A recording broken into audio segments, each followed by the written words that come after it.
Hey, Spurs fam. Good evening in the UK. Good afternoon in the USA. Good morning in Australia. And wherever you're at, it's been a tough day for Spurs. So tough that I started the show without hitting live. That's why you didn't see the intro. So that will tell you. But as I said before, if you looked at the dictionary and looked at complacency, it would be Spurs. And so I will just leave it at there. And we're gonna see how everybody else is doing. Colin, how are you feeling right now? Yeah, like I said, I was a lot better when the score was 2-1 in favor of us, and then everything kind of went to poop, as one might say, before 10 minutes in a stream. That's a good word. And it just went there, and I mean, you all saw what happened, and I don't want to make you relive it. I feel like that's not very nice of me, but yeah, my day was good and great ish, and then bad, and now kind of sucks. But at least I'm hanging out with you guys, so that's good. Nice to see everyone. Nice to Tiago, see you. nice to see you. How you doing, brother? Um, Pissed. Very, very pissed. The game was bad. Um, I'm gonna explain the reasons later. I think I have quite a few things to say. And Colin, he said he went to the bathroom and lost the goal made in 2014. I went to the bathroom for 5 minutes, and Brazil conceded 4 goals to Germany. I know exactly how that feels. Um, so yeah, I'm very, very much pissed. Kuva, how you doing, brother? I'm doing fine. Seen it all before. It's just better Mourinho ball again, isn't it? Yeah. Nothing more to say really. Yeah, really like a better version. Yeah, I know what you mean though. Yeah, I mean, defend, let him have the ball, spring forward with a counter with Kane Didn't and even really Son. defend very well. Yeah, no, the defending looked like championship level defending at times, but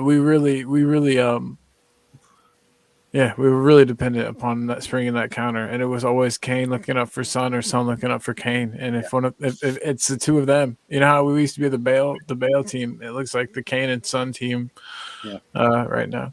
it really was prime Mourinho. That was our sole tactic, wasn't it? Against Southampton too, like that's actually kind of startling to me that we gave them that much We respect. That should we, be a we team always that should be a team we go to and like are pinning their fullbacks back and and playing in the middle of the park and dominating. But instead, we opted to give them possession and play on the counter. It was weird. Well, Ellie went to the Yeah, game. Ellie, I went how to the was game. how was I the saw it atmosphere? live. I'm going to make you all laugh now. I blame the rain. It It was was the rain's raining. fault. The pitch was wet. It was raining. Spurs can't play in the rain. We've got Dang too it. many klutzes at the back who slip. That How Uh, many is times true. did we slip over? I didn't see the Southampton players slipping over. That's true. yeah, That's true. that is true. Ben Davis, Davis maybe he was the had a pint worst or two. one. He might have had a pint or two before the match because Yeah. he missed the ball completely. And then Oh my God, Davies. I What felt was bad he for the guy doing? because he's been playing so well Everybody recently. was laughing round me. Everybody was laughing at Davies when he slipped. Yeah. Because he didn't just slip, he done like a ballerina twirl Yeah, and then pirouette, collapsed to the floor. pirouette. Could not have been You at a have to worse laugh, otherwise you time. cry. No, that's absolutely true. He, So Absolutely he, true. he has to remind you that he does need replacing. See, there Yes. you go. I go around thinking that he's solved our problems and we're good at that position, and then yeah, then that happens. But a couple people in the house. We got Eugene. Big up, Eugene. whoa, good to see you, Eugene. man. Long Woo. time no see, bro. We got for the first time United Spurs of America, and Oh, of course yes. he is correct. First time on the Love Lounge, cause not much love going on right now. That is Oh, true. no. Um, sorry that we're gonna try. We're gonna try to find something to love. Oh, we got Musa love today. All right, I'll tell you this: we'll have some Musa Dembele love since he has officially retired. Audio, as usual, is in the house. Luca is also in the house. Alexander Steak is in the house. That's the perfect song. I was actually thinking about that song for that first video, and then I'm Will like, to the house. Ben Techers is with What us. up, Will? Our best midfielder out. Class. I agree with you. He looked really good. Ben You Techers look class. for He did. must yeah. Yeah, I start. agree. He must start. He Yeah, was He the just right spot. he just showed how starved we were because every time he touched the ball, wasn't even a oh, pass or a dribbling move. it was He always a touched the ball forward and the pass. stadium would cheer.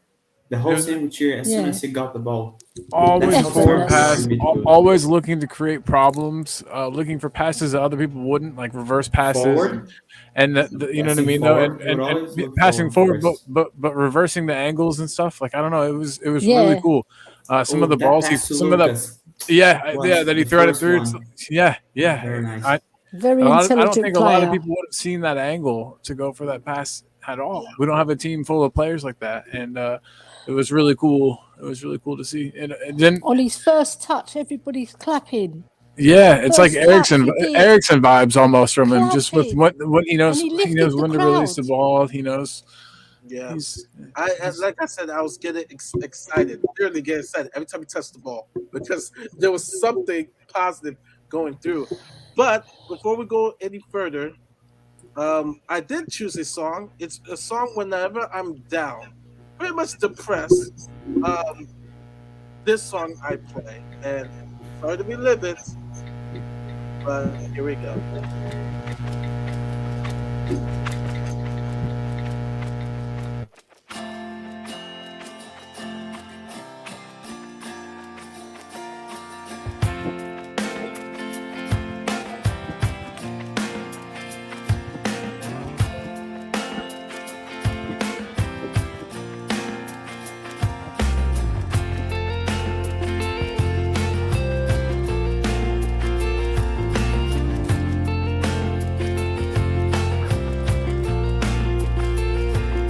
I'm only pretty sure that I can't take anymore. Before you take a swing, I wonder, what are we fighting for? When I say out loud, I wanna get out of this. I wonder, is there anything I'm gonna miss? I wonder how it's gonna be when you don't know me.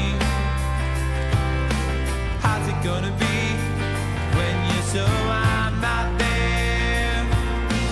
How's it gonna be when there's no one there to talk to between you and me?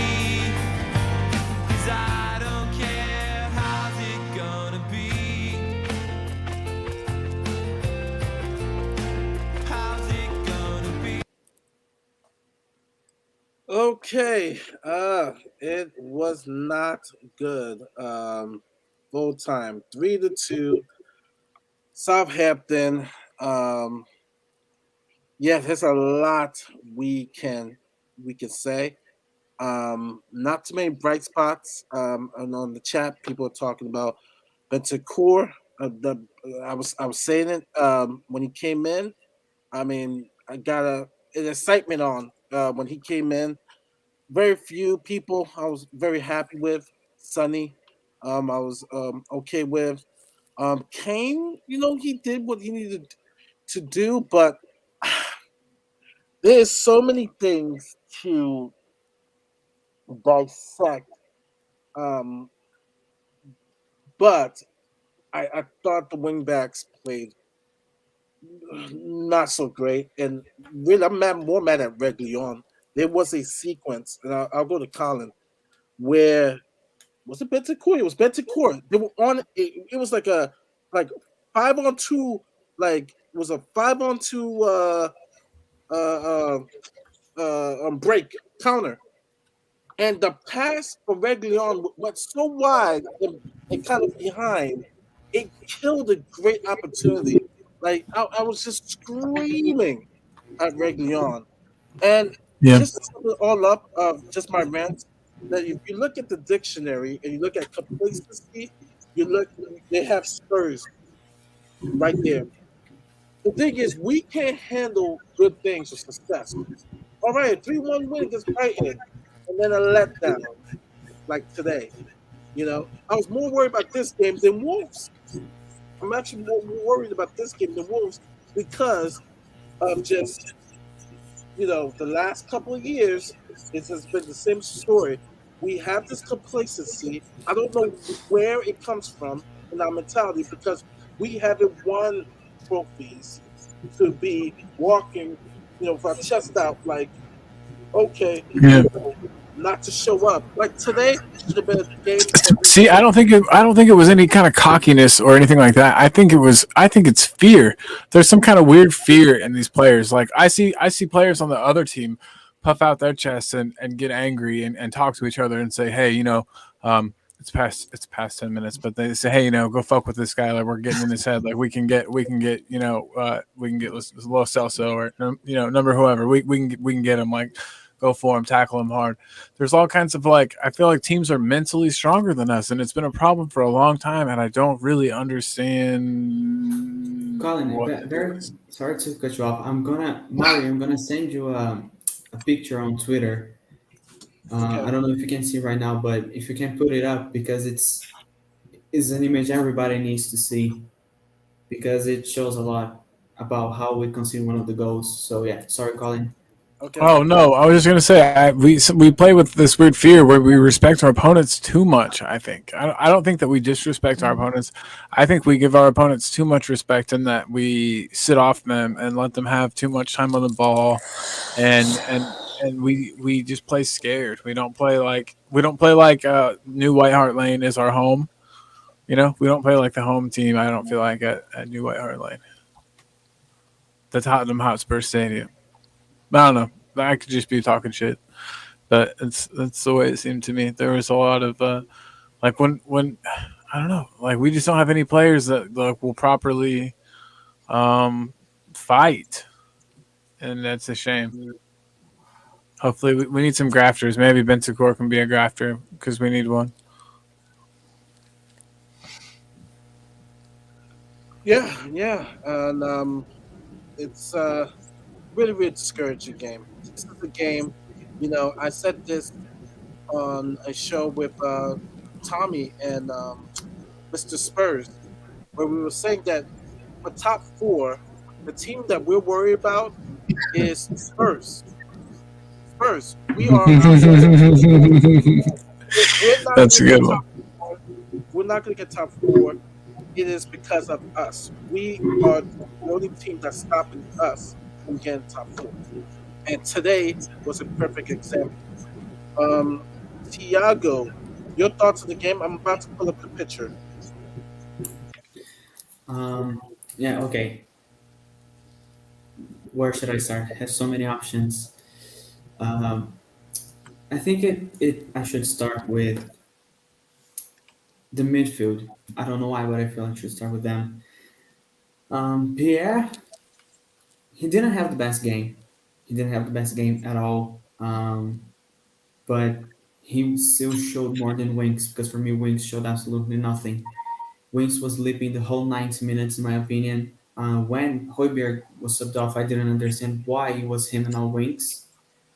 I think neither brought really much creativity, neither really brought physicality in our midfield. But if I had to choose one of the two to go, I think was the clear choice was Winks.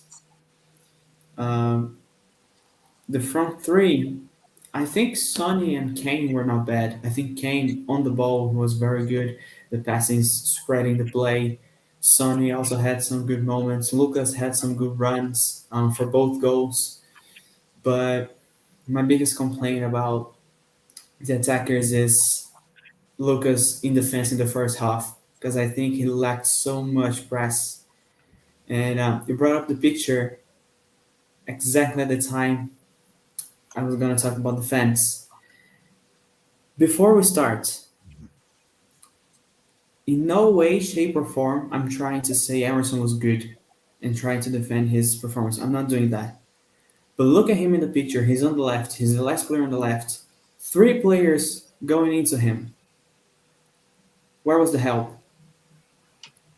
Look at the space James Ward-Prowse had to cross the ball. Where was someone to press?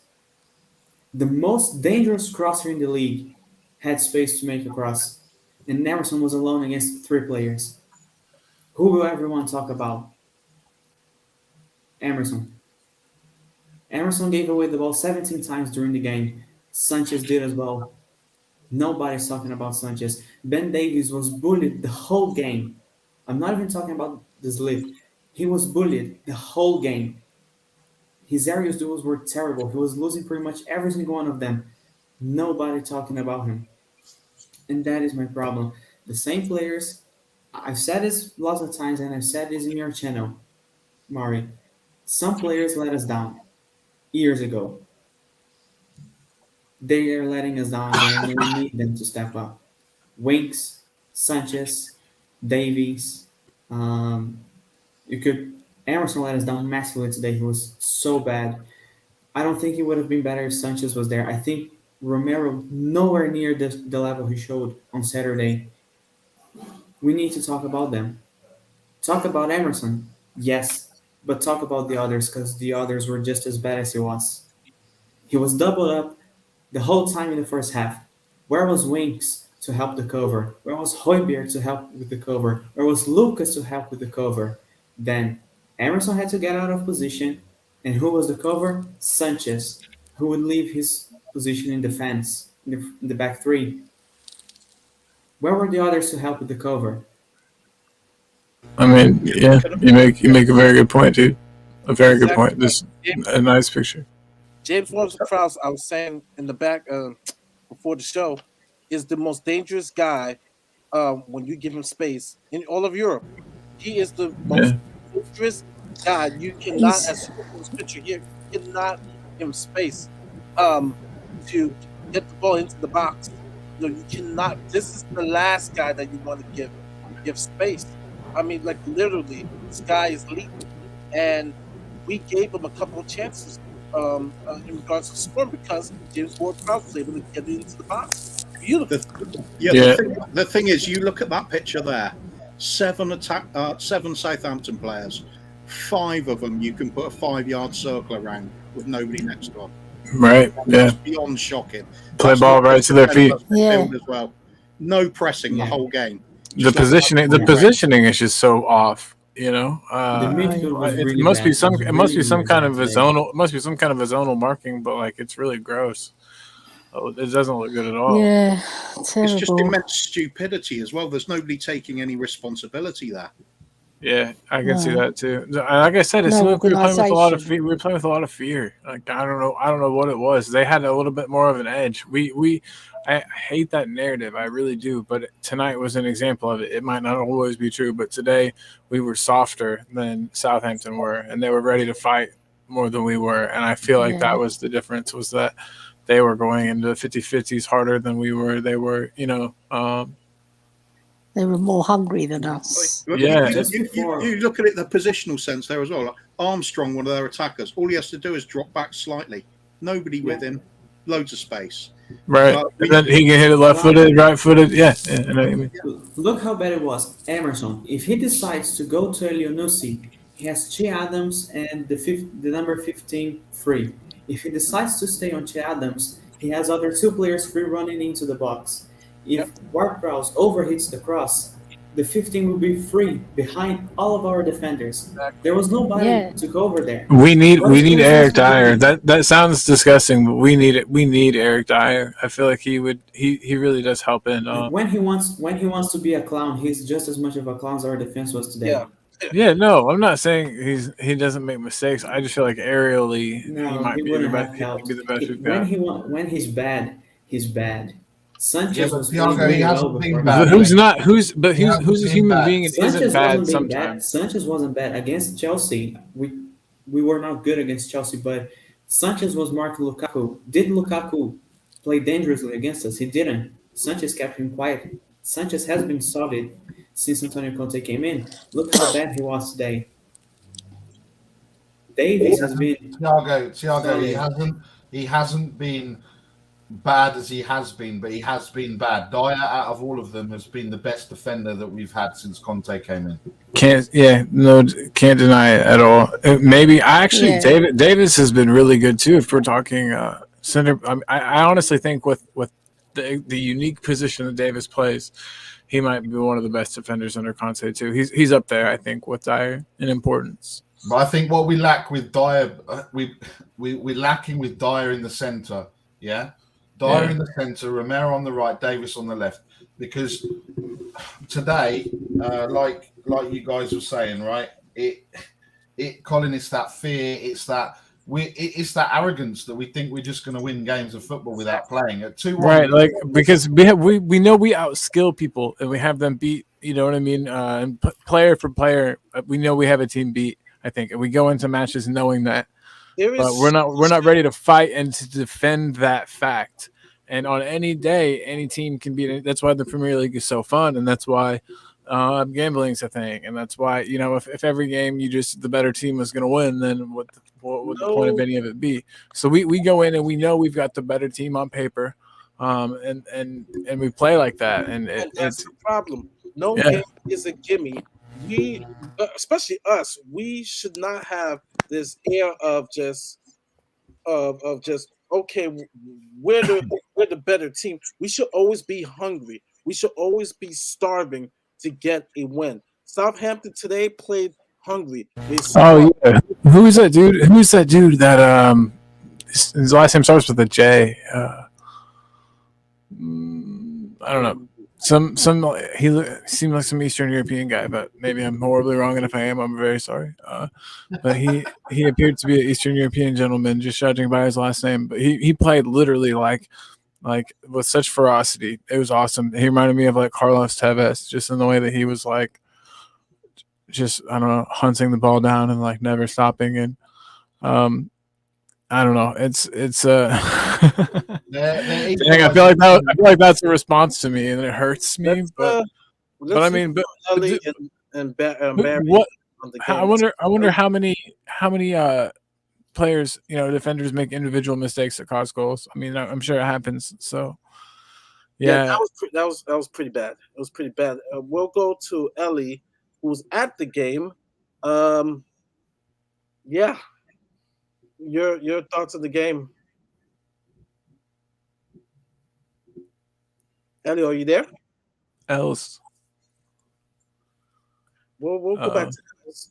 We will go to Barry. Barry, what was your view of the game? So, just like I said, we almost thought that we had the God-given right to win this game of football without turning up, right? So. The Southampton pressed us that first half. If it wasn't for Hugo, then we could have been 2-3 goals that they would have gone into half time.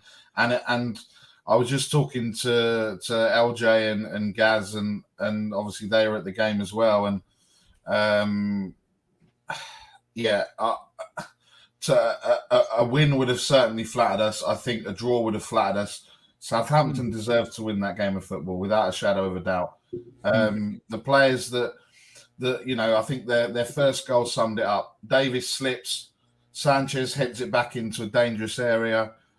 Royale tries to roll the guy or do whatever he was trying to do in the box rather than just hit it into Rosette. And then it comes on to Winks and Højbjerg. I don't know why Bentancur didn't start, and I'm not sitting there going, "Oh my God, he's this next best player." But at least he turned up and fucking showed that he wanted to win a game of football. Absolutely, Højbjerg, I'm sorry, Ellie. Højbjerg was absolute dog shit tonight. Winks as well. I don't think Højbjerg almost was running off the touchline before his number went up because he knew that he was coming off. Mora, again, he's gone from having that 4 out of 6 good game to having the 2 out of 6, and I don't know when the next time. He set up the goal for Sonny, but apart from that, didn't really do anything. Yeah. They We seem to just take Sanchez and Emerson and just play with them, Southampton, because they knew that they could. And ultimately, I think we were saying it earlier on Spurs Suasion that Højbjerg needed a rest. And quite frankly, after tonight, I don't want to see him in the team on Sunday. I don't want to see Emerson anywhere near this club either. He can go. He's just awful. That's harsh, bro. That's wrong. I'm sorry. He's It's that bad, huh? awful. He can't defend. He cannot. He can't. Would you rather have Aurier back? At least with Aurier, you know what you're going to get. Some rash tackles in defence, but there's nothing from Emerson. He was mucking around with the ball in right behind the corner. I mean, Doherty would have been better playing tonight, in all honesty. Maybe he'll get to, hopefully. And I think Sunday needs to be a massive change, and and it just goes to show, right? Because there was nothing. Kulusevski came on. He didn't touch the ball hardly, so there was nothing. It was like we scored and that was it. And let's just try and shut up shop. Or I really don't understand. We didn't deserve to win the game. So I mean, I'm more pissed off that like Mari said, the players didn't turn up. Right?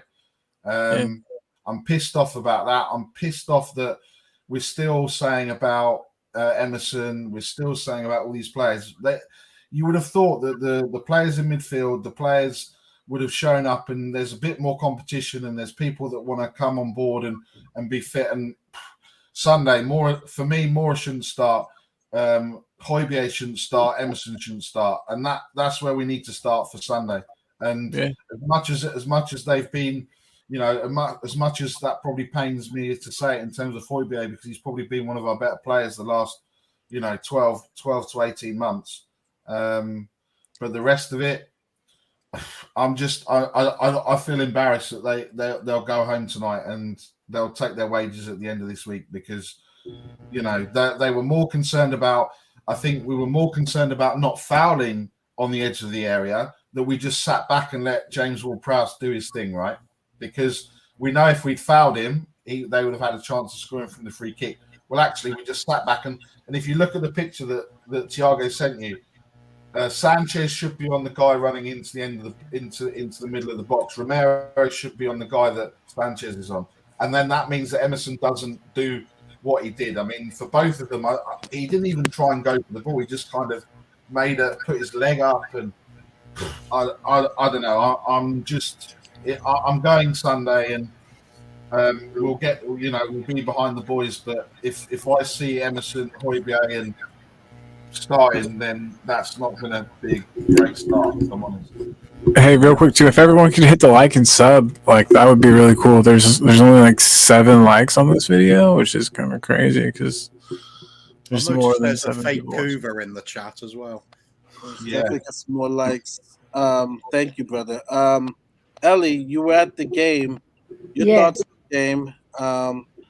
I know you missed some harsh criticism of Højbjerg. I know. But he deserved it tonight, but not for the whole season. He's been one of our best midfielders for the whole. And he did the assist for Sonny. All right, they didn't give it to Sonny the first goal, but he did the assist, and he wasn't as bad as Barry. He wasn't that bad. He was bad, but he wasn't that bad. But he did deserve to go off. But so did Winks, actually. He could have brought on Harvey White for his debut as well, give him a run. But I thought Ward-Prowse was the big difference, and Shay Adams played well on that.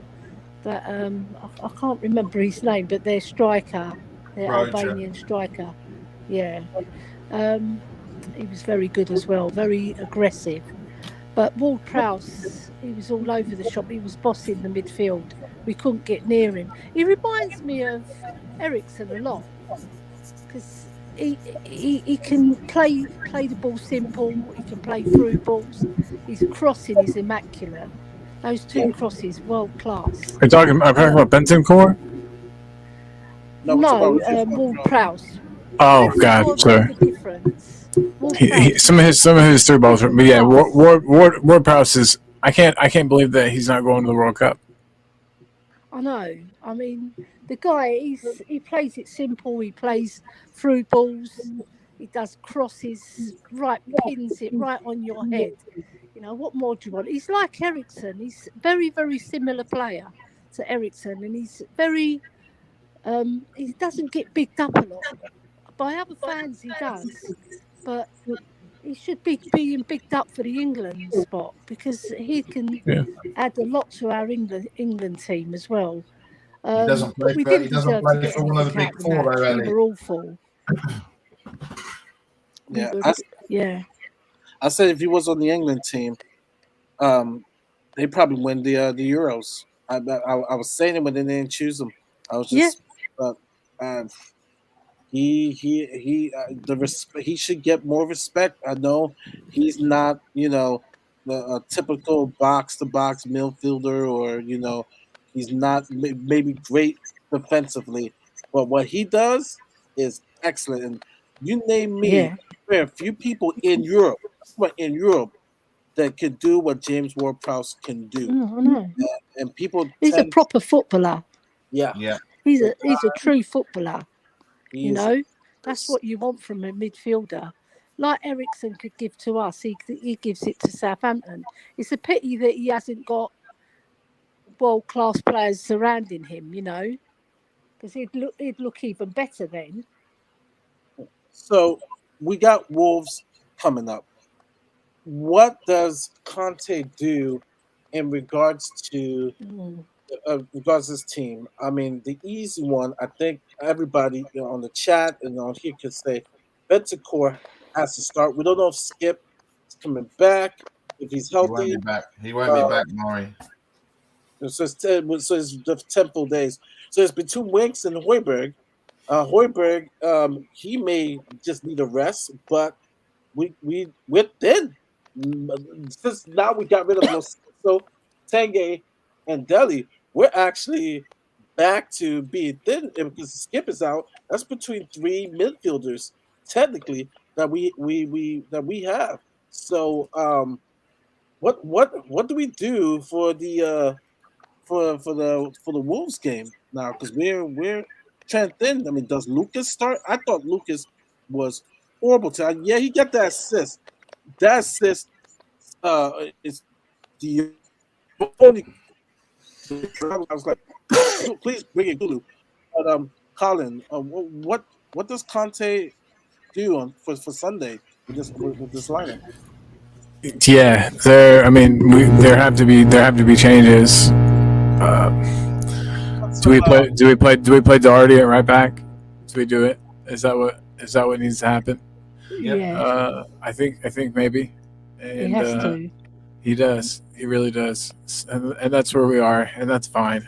As long as we realize it, and hopefully that's what happens. I can't see any world where it doesn't. So I mean, there will be that change. I think that Bentancur is going to see the pitch from the start of the match. I think he's been kind of eased in. But Conte is not Poch. We've seen it doesn't take him as long to ease a player in as it did for a Poch team. And so I think Bentancur is going to be ready to come in and start. And hopefully that's beside Winksy. But we'll see. It could even be Skip. I don't think that'd be a terrible midfield pairing there at all. He's injured. Oh, He he's won't be injured. back. He won't be back, mate. He won't be back, which is a shame because if he was fit, it'd be Bentancur and Skip starting on Sunday, 1,000%. Yeah. So I guess We've got it'll to be match Wolves, haven't we, in midfield? Because Wolves' midfield is even better than Southampton's. Oh, So we've got to start with Bentancur. exactly. We can't just bring him on. We saw the difference he made whenever he came on. He got him on the ball. He was effective with both feet. He could. I think that really opens up a lot of our play and the way that we play. Kind of relies on like switching the ball from one side of the field to the other, and back and forth until we find little gaps, and then playing through the gaps. And he's just so good because he's like very accurate with both feet. and that allows him to kind of be that deep. It's much easier when you got a 2-footed player. Just ask Hungmin's son, but I think he's going to be really good for us. I'm calling it now. I mean, I'm sure people called it way before me, but he's going to be a big player in the Premier League, not just in Spurs fans' eyes, but for everybody. Kuba? I think against Wolves, it's not going to matter who we pick or what formation we pick. If we're going to press like we failed to do against Southampton, they're just going to pick us apart. Moutinho's getting on a bit, and Neves, the pair of them will just pick passes all game. We'll just be handing the game on the plate again. This was shocking tonight. We just let Southampton, every single player they had, as much time as they wanted all the time. I mean, that picture there really does sum it up. I mean, Emerson had a shocking game, but he's actually marking somebody in that picture. Same with Sanchez. You look at the midfielders that have come back supposed to be helping out. Not one of them has got a player. There's no pressure on the ball. That was the common theme throughout the whole night. James Ward-Prowse, you don't even learn it when he's already created one goal. Just let him do exactly the same again. That's got to be down to player stupidity. I mean, they must see that he's a danger, surely. The manager can't do anything about that if the players are too bloody stupid to pick up the most dangerous player on their team. I mean, what's he going to do? Conte must be fuming. He must be thinking that transfer window didn't stay open long enough. It sucks that we didn't have a player like we were saying before. We've seen Dele legitimately like Mourinho would deploy him to mark players out of games, players like that, like Jorginho or however you say it, the Chelsea guy. He would completely, and I think he could have nullified JWP today. If we had had a player that we would have had the luxury of just plonking onto him and saying, you know what I mean, just like harass him all game. That would have been awesome, and I don't think it would have been. I think it would have been respectful to the guy because that's how good he is. Like we're all saying, you give him time and space, he can put the ball wherever he wants, and showed it to us today. He's like the modern day David Beckham. That's all I can say. But no one appreciates that type of player anymore for some reason. No. He doesn't get any love because he's not. Well, yeah, us people, not us, but like people that have played and have. But I mean, like nowadays, people want the player like right in front of him. They want like the Ericsson. They want like the Grealish. You know what I mean? Though they want the flash, like goal scoring, like tricky. But those guys that kind of like dictate play and like to sit back and kind of watch the game unfold and pick things apart. They're not as you know what I mean? They're not as easy to make stars out of, I guess. Maybe but there's I don't know. There's something to that type of player that's always been fun to watch. Barry, what do you think Conte is thinking about Sunday about this lineup? Well, I think the dressing room's been smashed up a little bit. Let's just put it that way, because the chance that Broja had in the first half, he absolutely annihilated all the bottles that were next to him on the side of the pitch. I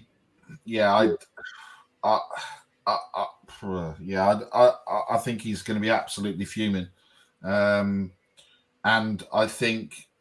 I don't know what the players can say to one another and look at each other and Hugo's face kind of said it all. Hugo stopped that from being. I mean, I predicted 5-1 us. I mean, it could have been easily 5-6, 7-1 them if it wasn't for Hugo. And it just the shot near the end where they panned to it on the TV and Hugo was just staring and he was just like, guys, we have the opportunity. We have the opportunity in games and we just don't bloody take them. Whenever there's a chance to climb up the table, whenever there's a chance to put some space between us and the rest, we just go Spursy and that is it. This is us being Spursy again. We just cannot. On my phone, you can imagine. I'm sure everyone else has been the same, and just getting memes and everything else. The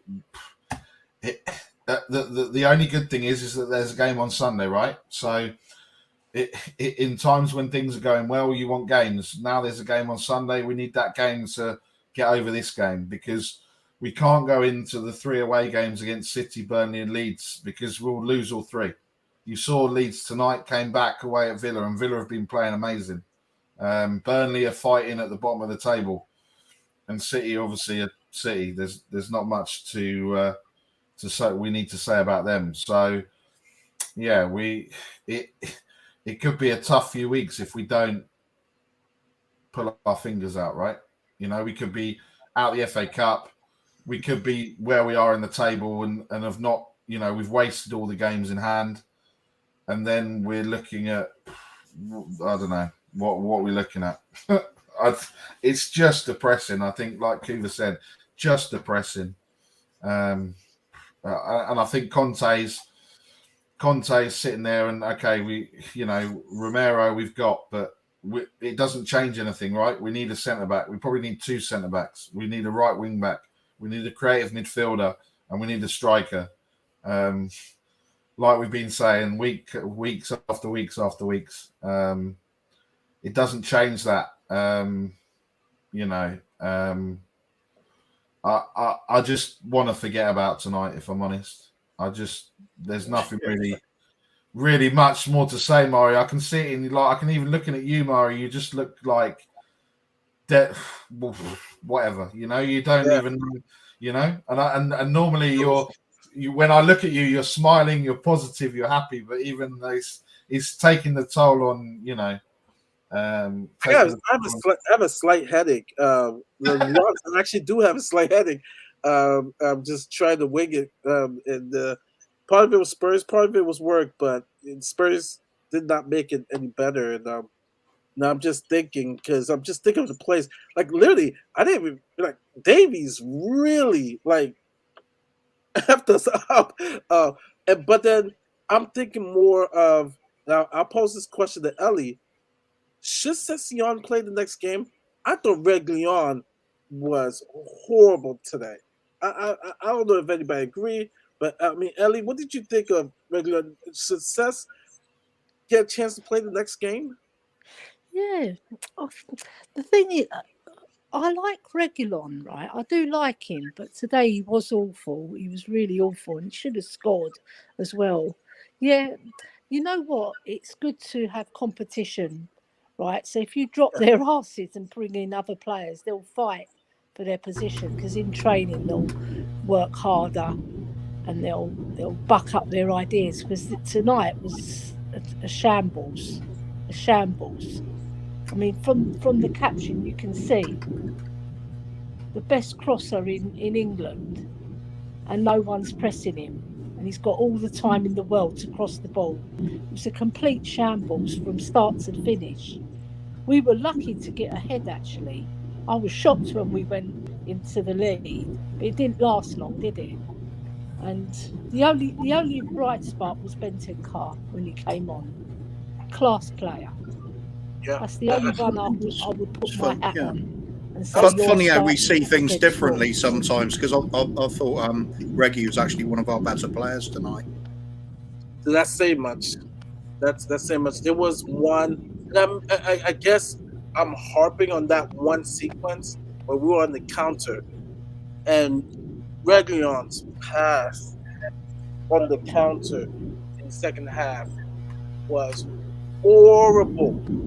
Horrible. I literally went mad because I was just like, we needed it was maybe, I want to say there was maybe 2 or 3 Southampton players, and we had 5 players, and it was just, we passed it out wide. It was just where I think it was either Emerson or Lucas had to come back.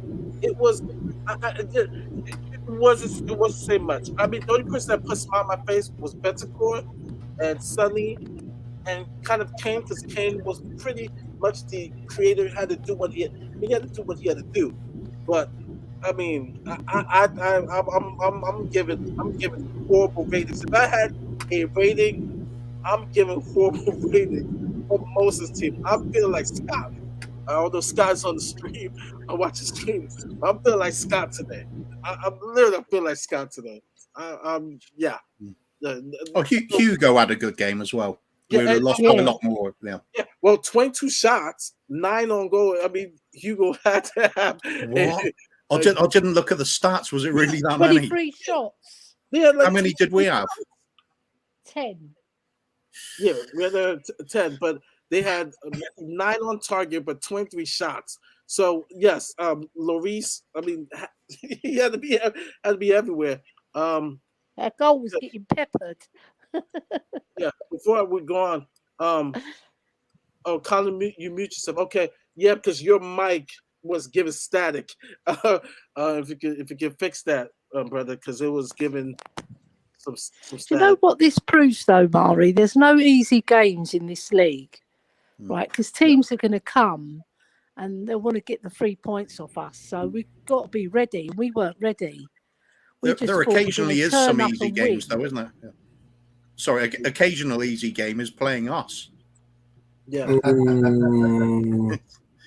United. Really, how empty was the stadium? Just out of interest. Oh, Ellie's gone. Ellie? She's gone. She's dropped off. She'll be back. Oh, right, she's there. I can see her. Ellie, how was the stadium in terms of in fullness? Because on the from the pictures there was a lot of empty seats in the south stand. Oh, is she here? She's gone. She's gone. She's gone. She's gone. She got upset. She got upset with what I said about Højbjerg. She's taking a run up for a reply. Yeah. Højbjerg was not good.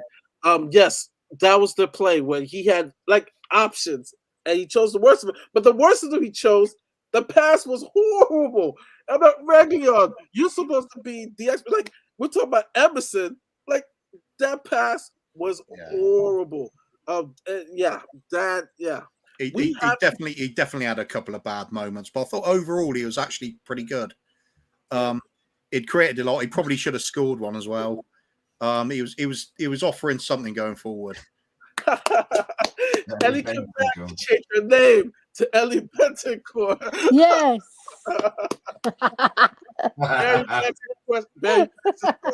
I'm the turncoat. Yeah, but I'm giving it his name on my name because he played in that 25 minutes, 30 minutes he was on. It was fantastic. Ellie, how was the stadium? Because it looks quite empty on the TV. Yeah, it wasn't as empty. It was okay. I would say there was about 45,000 there. I'm not sure. Yeah, that's what I kind of said earlier this afternoon. Yeah. Yeah. We just need to get it. We just need to get it rocking. The crowd was very dead. That's why all the players, when we got in the lead, all the players, you can see them. They were going, "Come on, lift us," because they weren't lifting themselves. They needed the crowd to lift them, according to them. And I think that's the issue. That's the issue that we have in the fact that from White Hart Lane to now, it doesn't have that lift. The away fans are loud where they are, and the acoustics from where they are and where they're singing, they're louder than us some of the time, And I just think we need to. Thought the crowd was dead tonight. Yeah, and I think that. Yeah, I don't know. We need to get up for Sunday, and we will get up for Sunday. But I just think that plays a major part in it, and I think that we just, they need to look at where they put the away fans, stick them up the top, where the top of that in that corner. There won't be any noise then. Yeah, that's where. Can anyone enlighten me why Conte was going crazy on the touchline? Yeah, because Ellie, they were saying that we should have stopped the game because it was a head injury, and then they were literally just all of the Southampton bench were up. They were telling them to look at VAR. They were telling them, and Conte was just basically telling them to shut the fuck up, and they didn't like it. Right. Because I saw him waving his arms, and I couldn't Yeah, he quite was basically work telling out. them to shut I up. thought He was because like, they "It's a thought Emerson goal." fouled their player. No, it wasn't a foul. No, I don't. It wasn't a foul. He won it cleanly, and then they just both slumped to the floor. Yeah, and I think what they said is that they should have put it out, and then obviously Emerson was saying, well, there was nothing wrong with it, and then the bench were obviously getting involved, and then obviously the ref had to come over, and his assistant was holding him back because I think he was just pissed off with the way that we were playing, and he was pissed that the Southampton were trying to con the ref and say, look, go to VAR or go to this or go to that, Yeah. It's a shame. He must have been well depressed, Conte, on the touchline, thinking, what's he watching? Yeah. Oh, my God. All the fans around me that was the passion. And also, Kane's header. I mean, another day we could have walked out there and robbed that game because Romero's header. Obviously, Southampton didn't go back like most teams would go back and would have played him on side. Kane's header. I don't know how that went over the bar from how far he was out. Oh my God! A different game.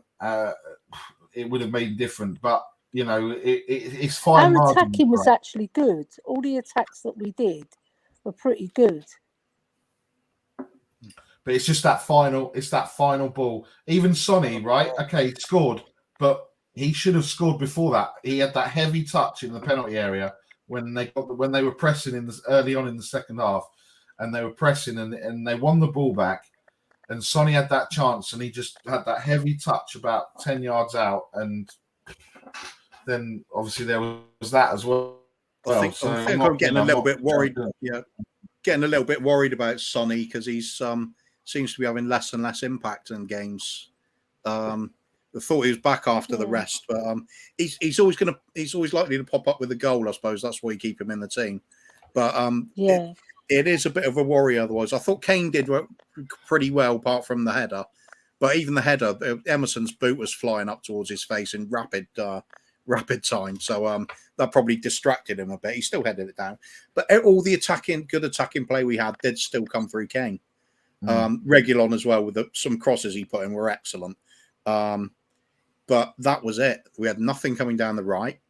Moura having one of his quieter games again. A lot of work, but nothing really going on. Midfield, totally. Ellie, you might want to close your ears for a moment. But Højbjerg, to catch up with the play tonight, he would have had to have left sometime yesterday afternoon. He was just so far behind everything. The game completely sailed him up. Winks the same. Neither of them did anything at all.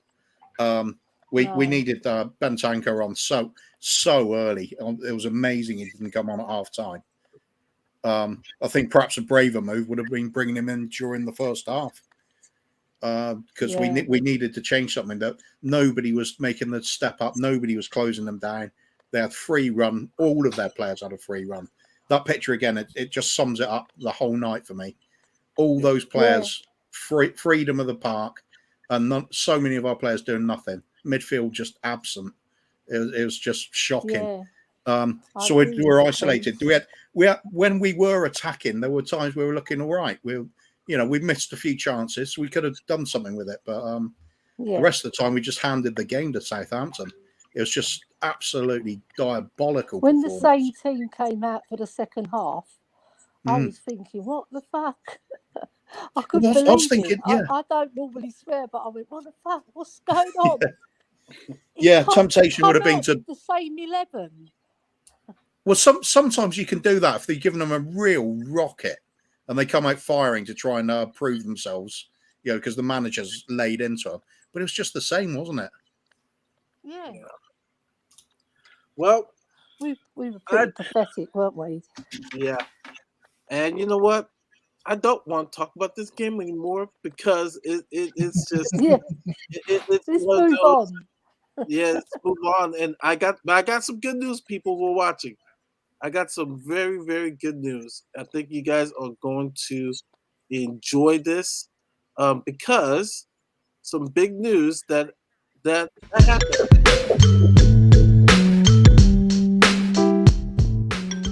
Musa.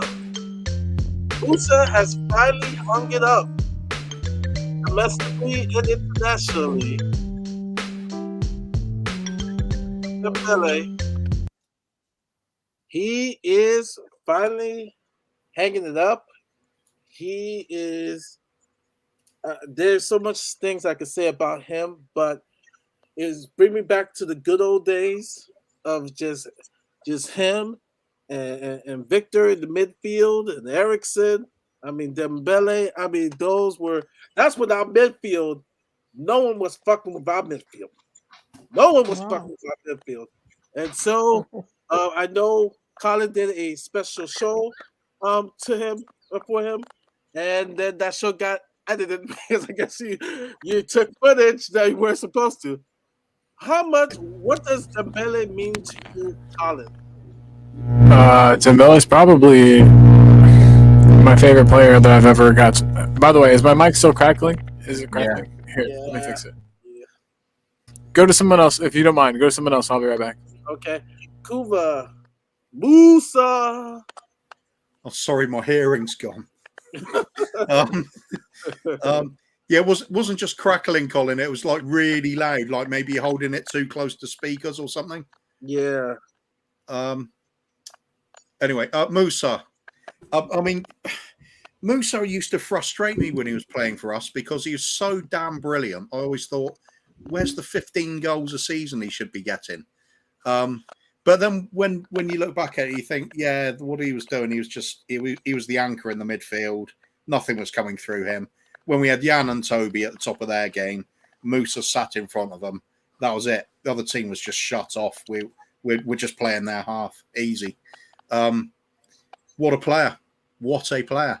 Nothing gets him off the ball. It took something special to see him robbed of possession. My God, we missed that now. It'd be straight in this team, wouldn't he? It makes such a difference. But yeah, amazing player. Really miss him. And he just gave us the control we no longer have. Yeah. Barry? Yeah, so like Coach Stell was saying last night before it got a little bit crazy on Tommy's show. A lot of doggy love, right? A lot of doggy style love. Yeah. Let's not go crazy again, Murray. Yeah. I'm still. My ribs were hurting still this morning from laughing. Please watch that episode of Tottenham. Was it Tottenham away or Tommy talks. Tommy's. Well, yeah. Hard to keep track of all of them. By the way, am I still crackling? It wasn't a crackling. It was like a really loud humming noise. Like is that back? Is that back though? That's Conte. Okay. Conte's doing it. That's better, Colin. Yeah, Coach Stell was saying that, like when you were kids and you would go to like these football camps and you do the Cruyff turn and everything else, and there was moves named after legendary players. There's a move named after Musa. Obviously, is the step over that he used to do, block off and step over. That was the Dembele, and you don't get that if you're not, all the players, De Bruyne, Trippier, they'd want him in their five-a-side team. He was just, the epitome of, he's like the modern day player that we, like the James Ward-Prowse. He is the James Ward-Prowse of his kind of era. He didn't get the recognition that he deserved. Would I say he was world class? He was world class in his position. He's not like you wouldn't sit there and go, oh, he's like the Messi or Ronaldo or that type of player. But in his position, in his era, 100%. I mean, best dribbler in the world, I would say, close or at least up there. Yeah, and I wouldn't. I'm sure he could have done a better job tonight than the two that were there. So you never know. Yeah. Ellie, Musa Dembele. Yeah. Oh, I love Musa Dembele. What a player. Brilliant player. He could hold the ball. No one was getting it off him, like Hoover said. Didn't care that he didn't score a lot of goals because he assisted goals and he was exciting to watch. Elegant player, fantastic passer of the ball. He had everything, strength. Oh, Ellie gone dead again. I hope Eddie's not dead. She was 100%. She was 100% right. She's 100% right though. Yeah. I think if he had those sort of 15 to 20 goals a season in him as well, we would have been talking about a player on par with the likes of Yaya Toure in his prime. Yep. He had everything. Really did. Yeah, he really was just incredible. Strength, but with so much control, I guess maybe is the word I'm thinking. You know what I mean? Though it's like it wasn't just like, you know how Adama Traore is just like strength and speed.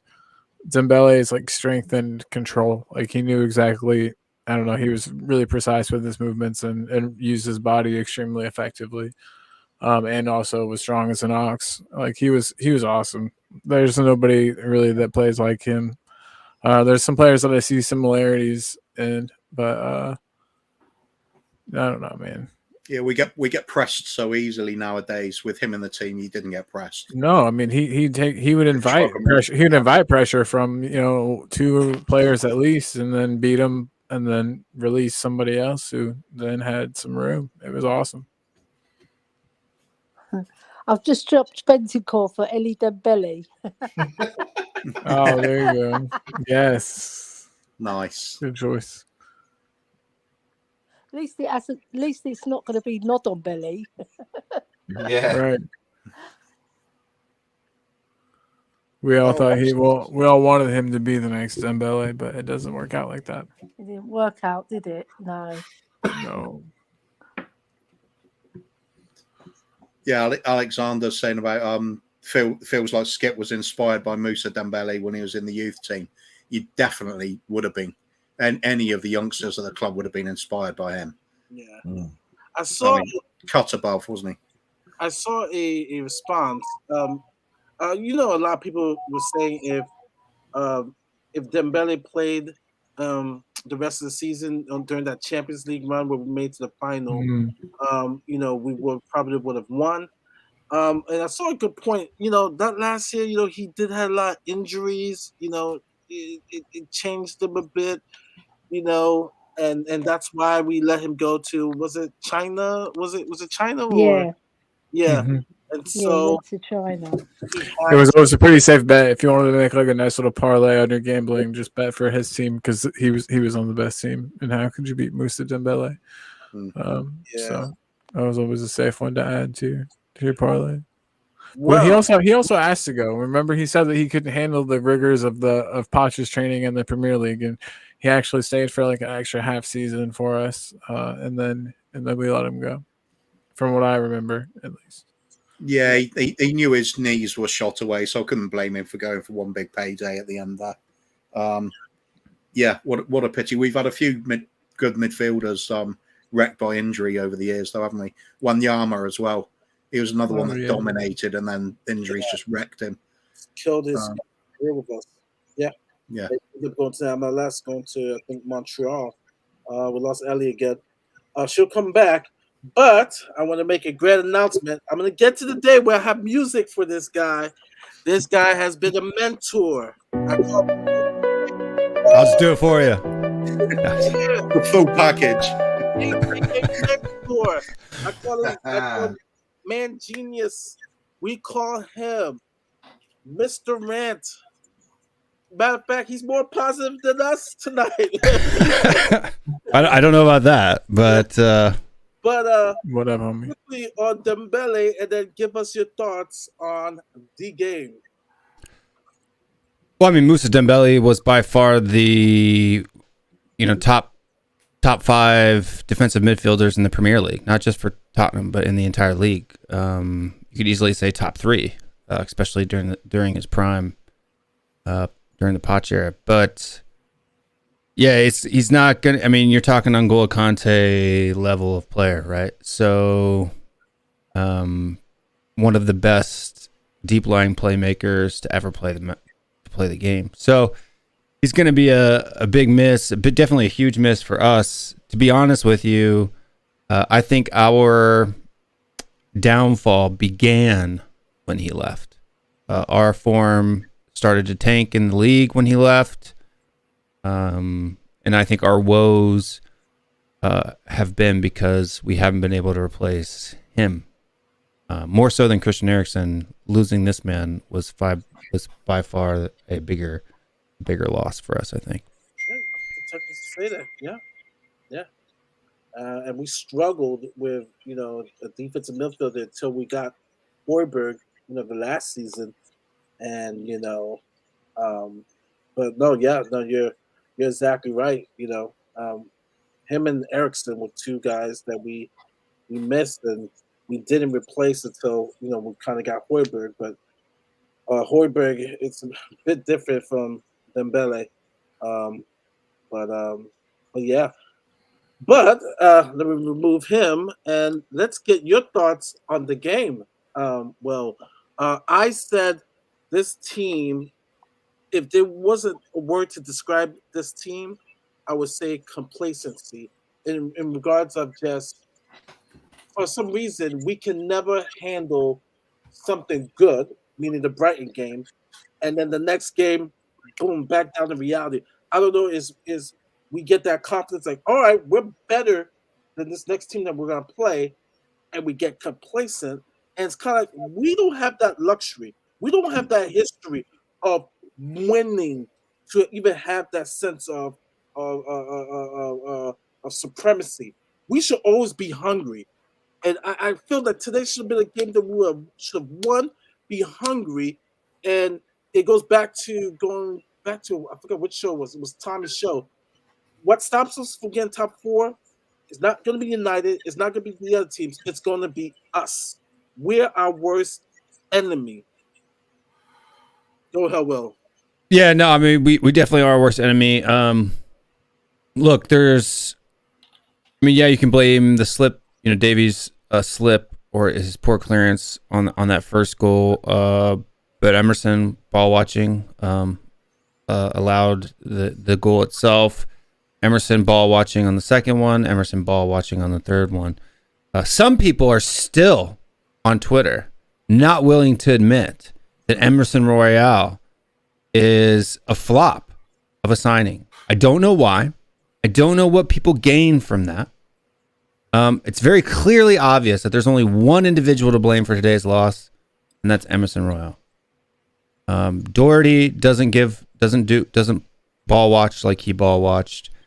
His defensing in the box and in our defensive third is shocking. It seems like the only place where he can put in a tackle is in the middle of the park. And I don't mean like the middle of the park near the center spot, but on the right-handed side in the center of the park, in the neutral third.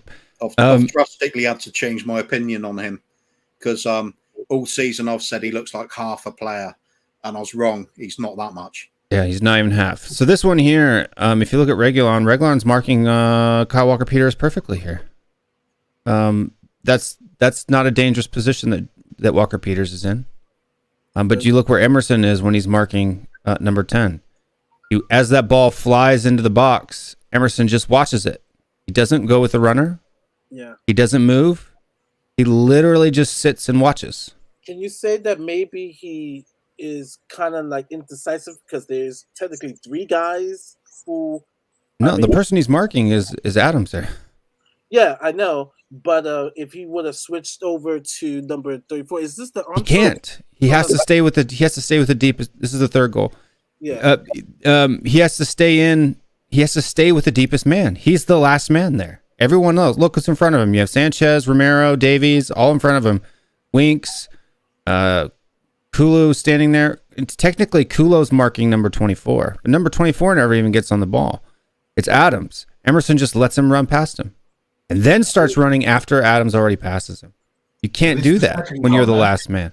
And then James Ward-Prowse have it. I mean, this is the wrong dude to give space throughout the game because this guy will carve you like a surgeon. Like it's No, I mean, to be honest with you, both of those goals that Emerson let in by wall washing are easily stoppable if you're touch tight. So all you got to be is touch tight. You don't have to be a master in the air and win those headers from other people. All you have to do is be touch tight, meaning that you are right there with them the entire time. You're putting pressure on the ball. Well, literally, what I used to do, even playing non-league level, you have your arm out, you're literally touching them. Yeah. Only lightly, you're not pulling them or holding them, and you can just feel when they move, so you go with them. He doesn't seem to even do that. It's no, he just lets them run right past him. Yeah, well, if you watch, it was disgusting. To be honest with you, I've coached U8 teams, and I always tell them, be touch tight, right? Don't let no turn. How many times when you're playing youth football do you hear the coach say, touch tight, no turn, right? I mean, that's what you do.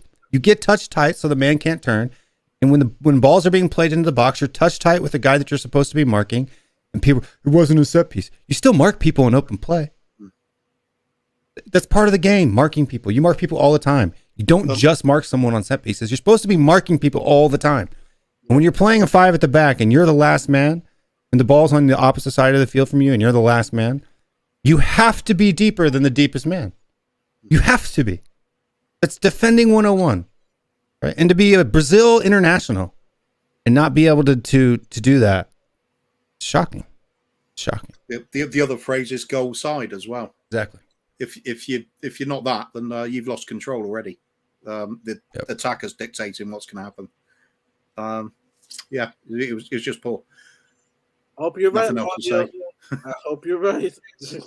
That's going to be a tough one. We'll probably play better. Like I said, we are such an enigma. I don't even know the word. It's complacency or enigma, but they both explain our team. Barry, go to bed. Ricky says. What did you think of our midfield? Because even Ellie, who loves Hoiberg, said he was rubbish. Well, I think she was kind of forced to, because in some of the WhatsApp group chats, she didn't have that tone at the first half. But no, I mean, I thought Hoiberg was by far the worst out of the two. Even though Wink seemed a little bit non-existent, he wasn't giving the ball away sloppily. When you have Skip being out and we don't really have another midfielder now, you kind of have to you have to pull out who's ever better. But it's clear for me now. I tweeted before the match started that I was upset that Bentancur wasn't starting over Højbjerg. And it was dead right. As soon as that man came on, the whole pace of the game changed. The amount of possession changed. The pace changed. He looks just so confident. And when I posted that, people were like, "No, you got to have a leader." Did you guys watch Bentancur out there in the midfield? Arms out, pointing, telling, showing. You go here, play the ball here, play it around. He was the conductor of that midfield since the timing. He has to start. Like, I don't want to big him up. It's not because he's, as good as the previous man. Not yet. I would say I would relate him more to like a prime Wanyama, right, rather than comparing him to an Ndombele at this point. But I think he has the potential to be an Ndombele. This guy is. I mean, did you see that pass, that no-look cross that was like 50 yards out into the wing? I mean, I have not seen a pass that good out of our midfield since Ndombele left. I haven't. It hasn't existed. I mean, I celebrated that pass almost as much as I would celebrate a girl, right? A girl, both. I celebrate both. It was that good. It was that good. I got excited every time he touched the ball. I mean, oh yeah. There was only one other player I saw playing a pass like that has that in his locker, and that's Harry Kane.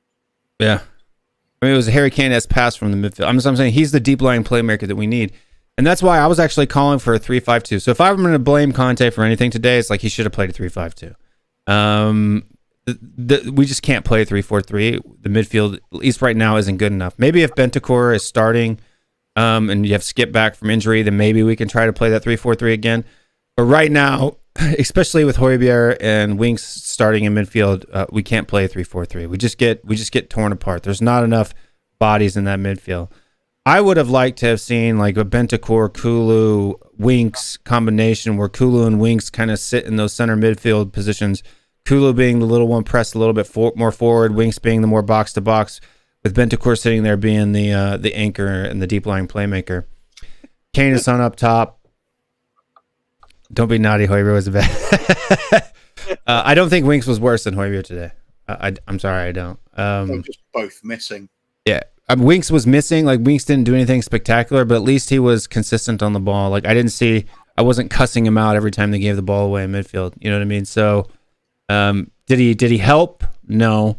But did he hurt? No. So that was, for me, it was just an average performance from Winks, like a 5 out of 5, 5 out of 10 performance for me. Højbjerg, though, was just sloppy, giving the ball away. I think I counted in the first half, it was like 12 times that he lost possession, just gave the ball away. I thought Christian Romero was amazing today, sliding all over the place. Yeah, he had that one kind of soft pass to the midfield that could have led to something, but it didn't, thank goodness.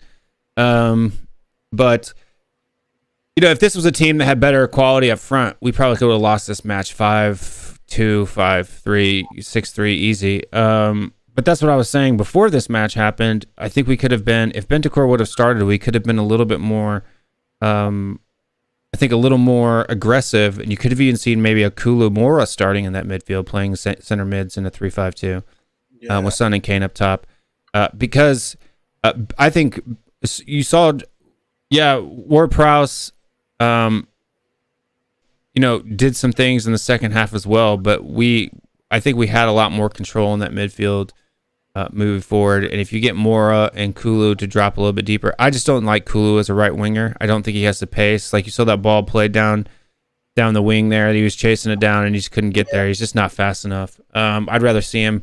I like the quality that he makes, some of the decisions that he's making, and I think he'd be a lot better as a number 10 or number 8 box-to-box midfielder in a 3-5-2. Or I mean, heck, like even throw him right now. Throw him at right wing back. I don't even care. Like as long as it keeps Emerson off the pitch, you could stick my grandma over there on right wing. I don't care. Doesn't matter. It's the same thing. And Lucas. And my grandma's like 5'3" and maybe 160 pounds. So yeah. Lucas, frustrating. I was happy when they pulled him, but I agree with you. I would like to see Kulu play in the middle and see if he can be able to create there. And then, of course, Bergwijn came in. I was going nuts when he scored. I'm like, okay, he's Mr. Did it again, though. And then he was offsides. Yeah, it was close. I mean, he was in the air. It was kind of a tough one to be, I hate those offside calls because they're not consistent. Is it when the ball, they don't show the frame when the ball is leaving and when it last touches dude's shoulder. You know what I mean? They show, or when in this instance I think it was coming off somebody's shoulder, or there was like a deflection off of the body. But anyway, it doesn't show. It shows the moment the ball hits, but I don't feel like it really shows the moment the ball. How do they choose which frame? It's all really subjective and stupid, and it doesn't. Well, I mean, too, and you have to say that it's a good play by the defender there, because he was onside before, and as that ball came across, the reason why he's in the air in the first place is because he kind of jumped for the cross that was coming across. It ended up Romero headed it back in, and he was trying to get back onside. The defender just had a step on him. It's not like he was trying to be, made an early run into the box or anything like that. He was actually retreating back, and it's like you're talking hair split seconds, and the only thing that was offside was his boots, right? So I think it should be the center of mass. Like this whole your armpits offside or your toes offside, it should be your sternum. That line should be drawn from the player's sternum, right? If you're leaning in towards the play, you know what I mean? That would be offside. If you're leaning back, you're going because you're not in attacking position. How many frames per second are we shooting in, and at which frame? Doesn't matter if your sternum. If they're marking it from the sternum of the player, that's I get dead center. Yeah, it would make it a lot better. But I think there needs to be real there's no consistency at all about even when to start, when to put the line, when to put the lines out there. And I think it needs to be done like on a it needs to, honestly, frames need to be counted. It needs to be like super precise because it has the capability to be. And all it's doing is making things like even more confusing. That's what I'm saying. Like, I don't think that gets called offside by a linesman. You know what I mean? Like, I don't think that one does because of the way he was running away from the play. He wasn't running towards goal. He was running away from goal. I don't think a linesman there, raises his flag, right? I've been a linesman a couple of times, but when a player's running away, the referee didn't seem. He didn't raise his flag. This isn't like the referee didn't seem like he had very good control of the match. I don't know that guy very well, but he didn't seem. Yeah, but I think Colin and Will, going back to your points, I think to make it clear there should be daylight between the players. Give the we want it to see the game being exciting, right? And okay, like you say, the armpit, the toe of your boot or everything else. If there's daylight, there's no discussion. So like Romero's one, there was daylight, clearly offside. But with Bergwijn, no daylight, the goal should stand. Because like you said, he was not trying, you're always going to have the attacker going forward to try and get the ball. You're always going to have the defender coming out. So I don't know. That's the only, for me, that's the only fair way you can really say. If there's daylight, then it's offside. If there's no daylight, it's the same. They changed it with the handball. They changed it from hitting the hand to then being away from the body. Yeah, the arm. They do that with the offside rule. With the offside rule. I agree 100% because the original intent of the offside rule was to keep players from poaching, right? Sitting behind and just waiting out, next into the 18-yard box or 6-yard box behind the furthest defender, and just accepting balls lobbed over the top. It wasn't because when two players in the air and one's leaning this way and the other one's leaning that way, a guy's toe is offside, right? That wasn't the intent of the rule. So this whole rule of, because if that's the case, if you actually look at the two sternoms of the player, he would have been onside. It would have been an equal playing, and he was leaning away, came back down, stopped, turned, and then played the ball in. So, and it's like what? And they checked the frame. The frame that they had was when the ball came in and hit Romero's head, not when he pushed his head into it. Right? It wasn't even the shot. It should be the frame where the ball comes off his head, not the one where it hits it. That's exactly what I'm saying, bro. Yeah. That's 100% exactly what I'm saying. And but even then, it's got to be. It should be the sternum of the players. If the two, because then you have, say you're a guy, you're coming back, trying to get back in offside after you made a run, and your heels pointed backwards. Yeah. Before you do it, and you get caught offside because you're onside, you're level with the defender, but your heel is a half yard behind him.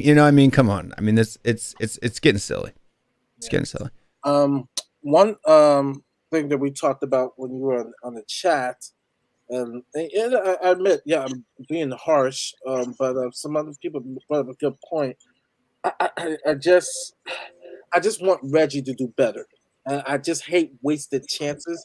That was what, like literally, when on that one counter where he didn't hit any of the four guys on stride, and the pass ended up being wide, in which the guy had to come back. I'm trying to remember who it was. To be clear, I want people to be honest though. That was behind two players and in front of two players. Two players just let the ball go right past them. Moore let it go past them, and so did Kulevaski. Yeah, I just think he could have.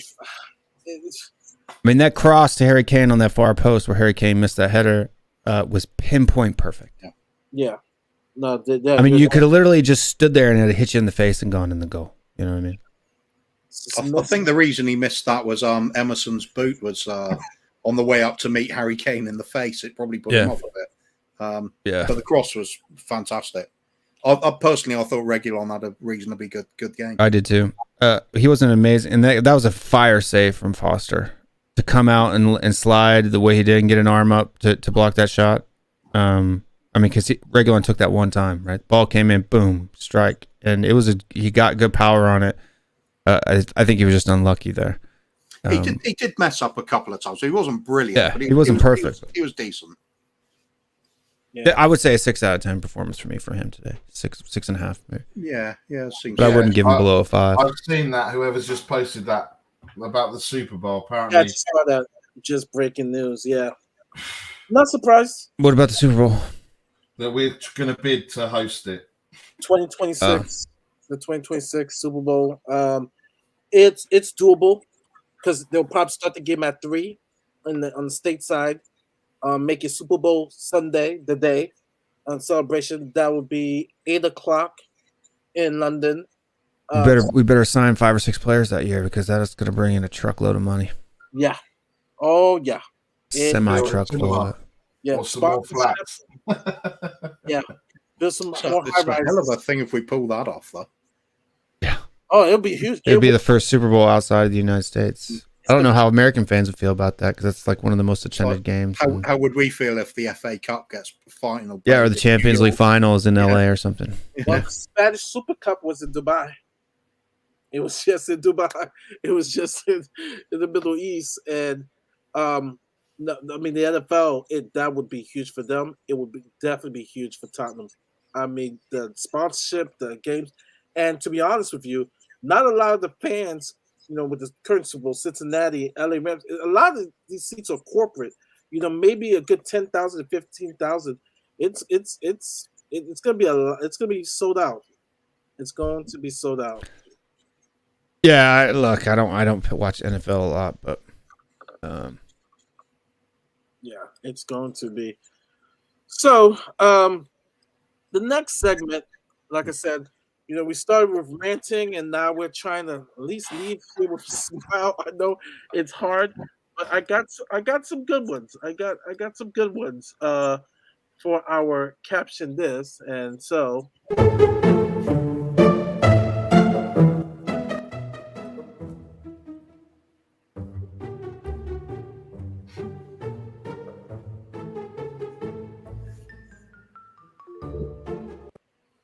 Got some good captions that we can caption this to have us smiling, and we started with the Musa, but Colin, can you caption this picture? Caught me a 250-pounder. Okay, all right, Kuva. I'm gonna have to come back to that one in a minute. Okay, this is a tough one. Wow, Barry. I'm just trying to think how I say it without sounding stupid. So I'll probably just sound stupid anyway. No, so it's Harry. You've seen what Paul Scholes can do. Well, I can do it better. Okay, all right, that's a good one. It's a good one, Mr. Will. Hook 'em horns. Hook 'em horns. I used to do that to my little brother, by the way.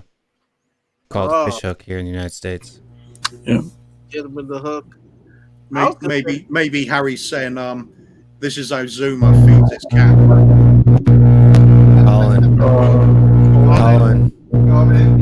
Colin.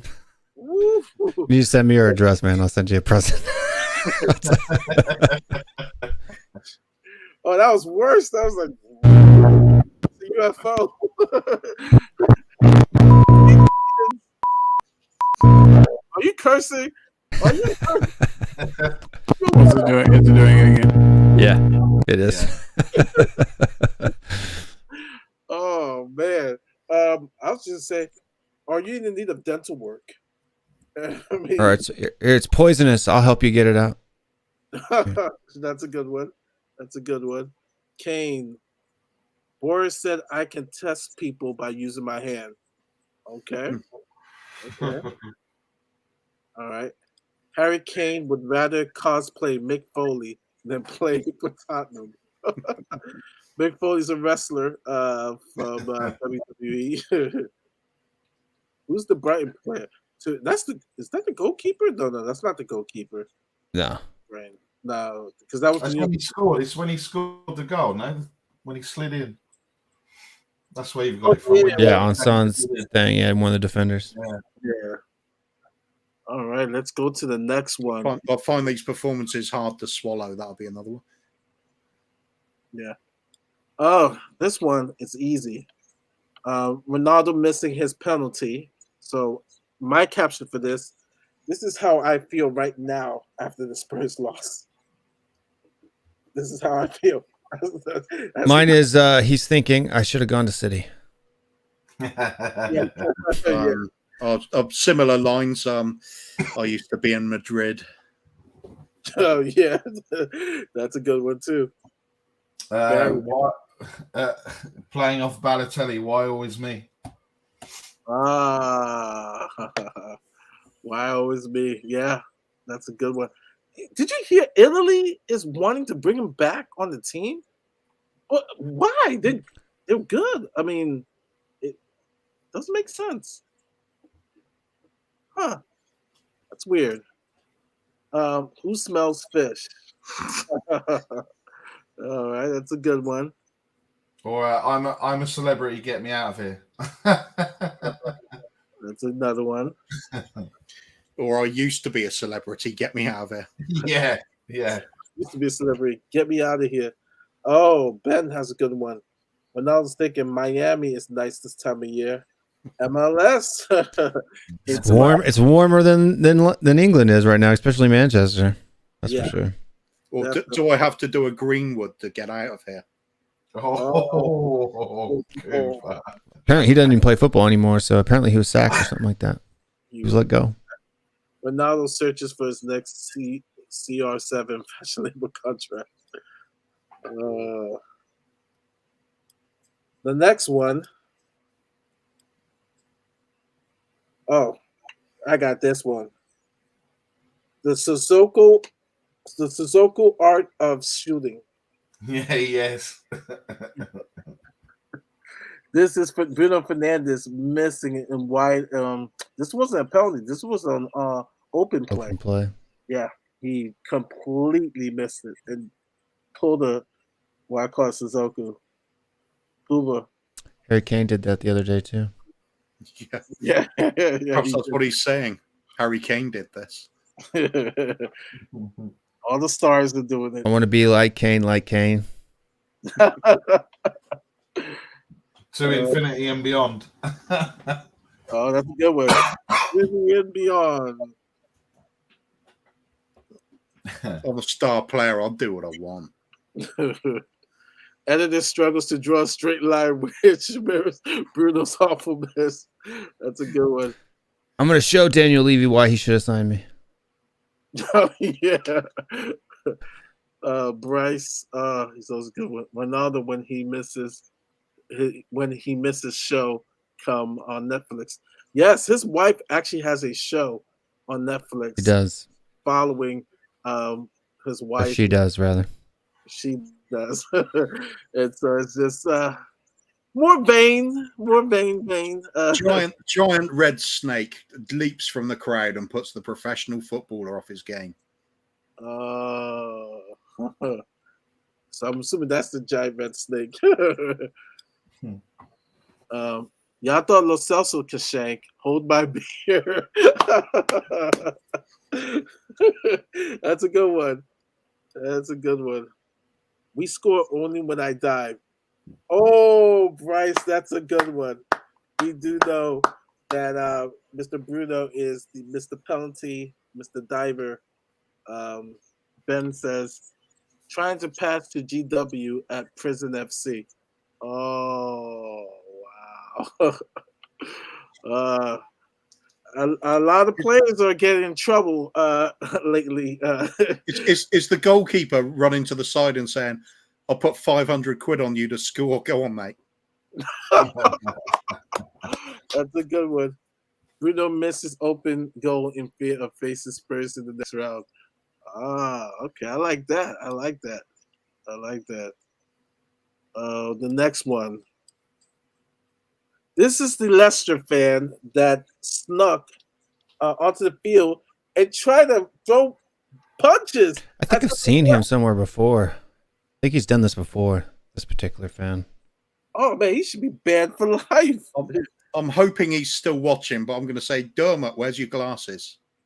Oh, that's cold. Oh man, that's cold. Wait. What are you doing, boys? I've got to be on Tottenham Tantrum Gold in the morning. All I said was Levy out.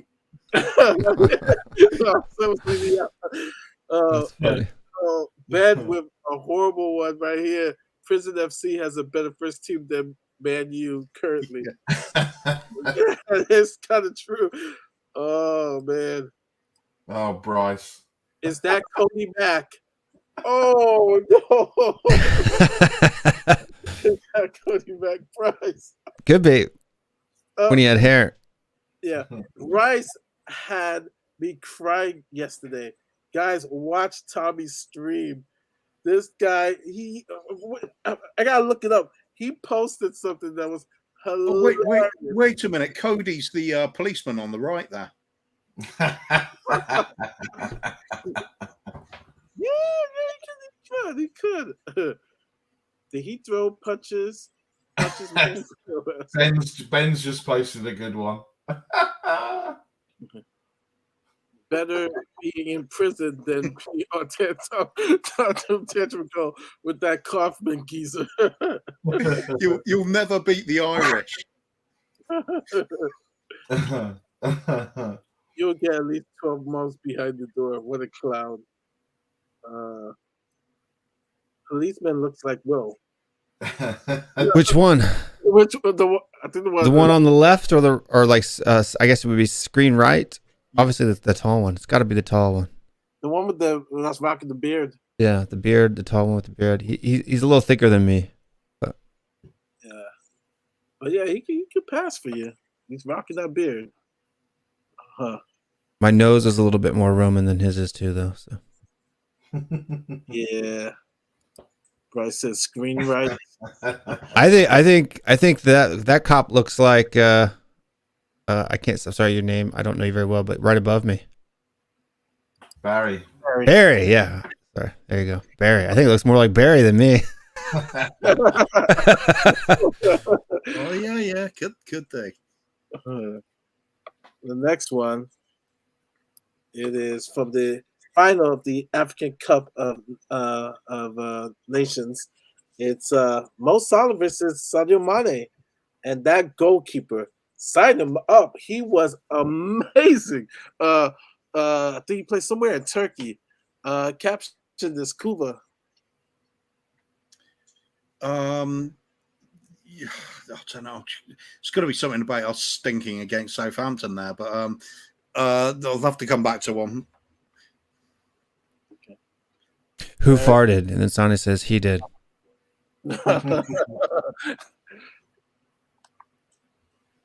Barry? Salah's saying, I told you which way to go, and Mane's going, yeah, but you told him which way to go as well.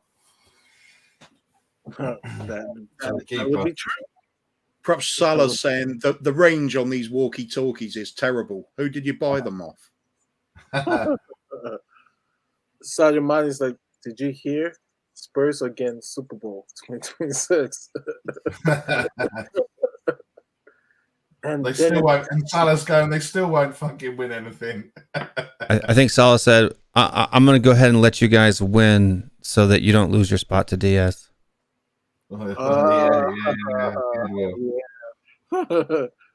Yeah, Diaz had assists too in his first game. Ali says, I'm in bed, but I can't switch off. So here's a good one. I can smell those gooners from here, man. That's a good one. Why are we holding our noses? We're not in Liverpool. Oh, Ben. Oh, that's a good one. I've been to Liverpool. Did it smell? Well, I was by Albert's Dock. I'm trying to remember if it smelled.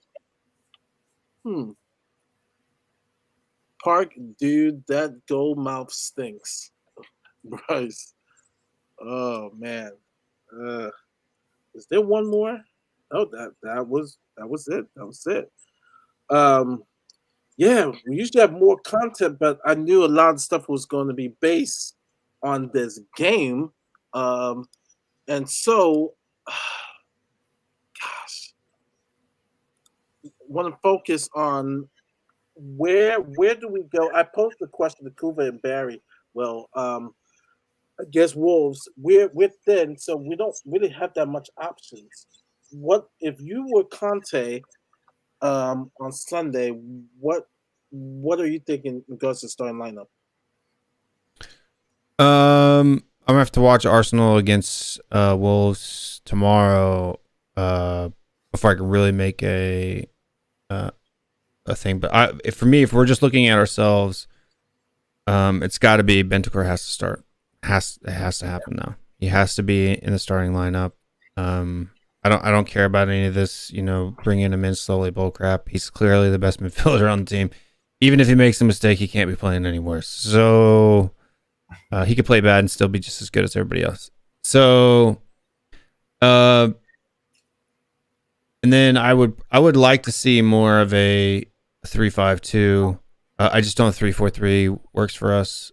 We don't have, until Bentancur is a proven kind of world breaker in that midfield.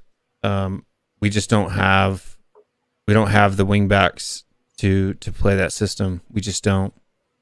So in a 3-5-2, we've got to start working up the middle a little bit more and creating from the middle of the park rather than up the wings. Reguilon, I think it takes a little bit of pressure off his back, and then you could play Doherty. So for me, 3 changes that I would like to see on Sunday is Doherty, Bentancur starting, and a midfield of Winks and Kuleveski. That's what I'd like to see. Son and Kane up top.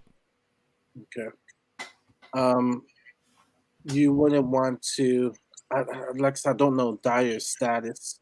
If maybe Dyer comes back in, and yeah, if Dyer and Skip are healthy, obviously that's who I would do. I would play Bentancur, Skip, and Kuleveski in that midfield. Kuleveski on the left, Skip on the right.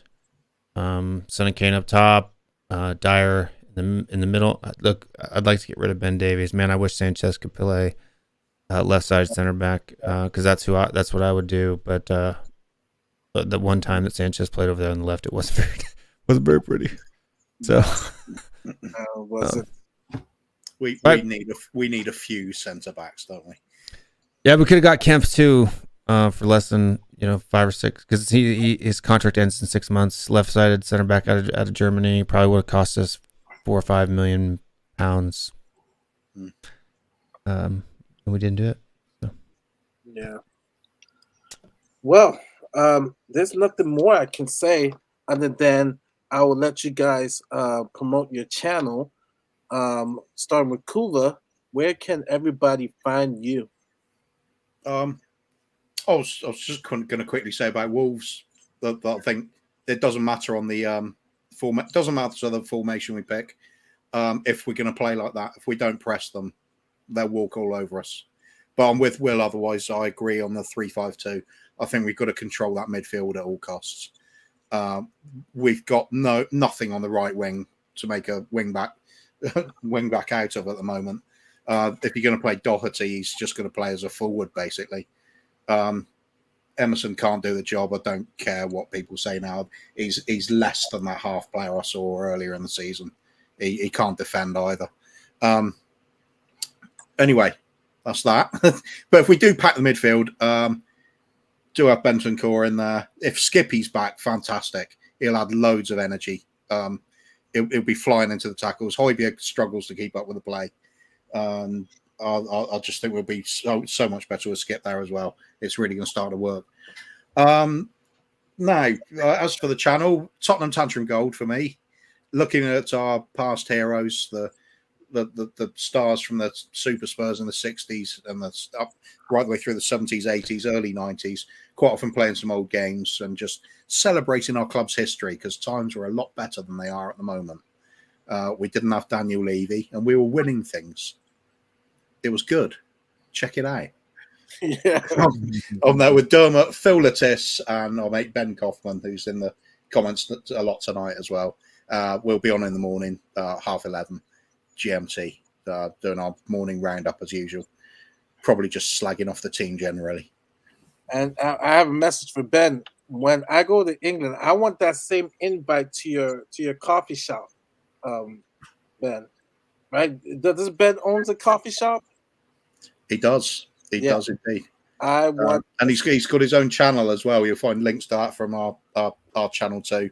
Okay. Well, yeah, definitely I want to get Ben on the show, and definitely want to check out his coffee, his coffee shop. I say his coffee, his coffee shop. Well, I totally agree that Bentancur should start. I think everybody wants Bentancur to start. Channel open, invite, sir. Yes. Barry, where can everybody find you? You can find me with the rest of the gang on Thursdays, 7:30 p.m. GMT. So we'll be on tomorrow night. You'll also find me causing corruption on other channels. Not so much with you, Murray, because you're a gentleman, so we can't corrupt you into turning your stream into something like we turned Tommy's stream into last night. Hey, the last hour, man. The last hour, Will tell you on the Love Lounge, anything goes. So Anything goes. anything goes. Actually, on Will's show, we've had some interesting people on the show, but anything goes, man. Yeah, no. So we won't go. We normally will talk about crazy things like you've seen over the past few weeks. So potentially having another guest on after Mickey Hazard on last week. So we will announce that soon. We have our own Paratici, and that's Alan. He's our Paratici, spinning the plates, trying to get various people on. So catch us. Boys will be boys, Barry. Yeah, I know, Ellie, but I think we went a little bit crazy last night. Bryce was smashing up with the comments. So, and there we go. And this is how it starts. Tommy loves to think about dogs. I'm just thinking about the Queen and Alex Morgan. I know it's a weird mix. That is a weird mix, Murray. But Thursday 7:30. Catch some of you guys and guys and girls who are watching. Like, subscribe, Mari's channel, Will's channel, Kuva's channel, all the channels, because there's a lot of great content, and we're a great community. So get those likes, subscribes, and do all those things that you need to do to get those reminders on. Yep. And we have Will. Where can we find you? Will we find you tonight? Yep, you find me tonight. I'll be going live in about 45 minutes. A little bit earlier tonight. I figure a lot of people from the UK wouldn't mind staying up till 1 o'clock to rant some more. We'll be going over some stuff with Emerson and all of the good banter that you can always find over on my channel. But yeah, make sure you subscribe to Mari's channel. If you're watching this after the fact and you're not subscribed already, one of the best channels out there. Also, too, if you don't know who I am, I'm just some whiny, negative guy who likes to rant about stuff, who tends to be right 95% of the time. I'll just drop that one. I can't drop this; it costs too much, but I'll just drop that. Drop it right there. And just some exciting news. I've been working behind the field, the scenes, doing my Paratici. I have a representative from Her Game 2 who's going to be coming on Sunday the 20th. I'm really excited. That's for the Tavern. to talk about the women's game and just about her organization. Really, really excited about that. We'll maybe talk a bit of women's soccer and just some of the players who are out there. And so I think it's going to be a very, very good show. And really, really, really, really excited about that. But yeah, everybody in about 40 minutes or 45 minutes, head over to see Will in the morning, wake up and see Kuva. And then you end your night tomorrow night with Barry. And that is a perfect circle of shows. And so check it out. And all I got to say is, come on, Will. Come on, Spurs. Stay strong, stay Spurs. Yeah. Keep your head up. Levy out. Leave it out. I have to get one of those in.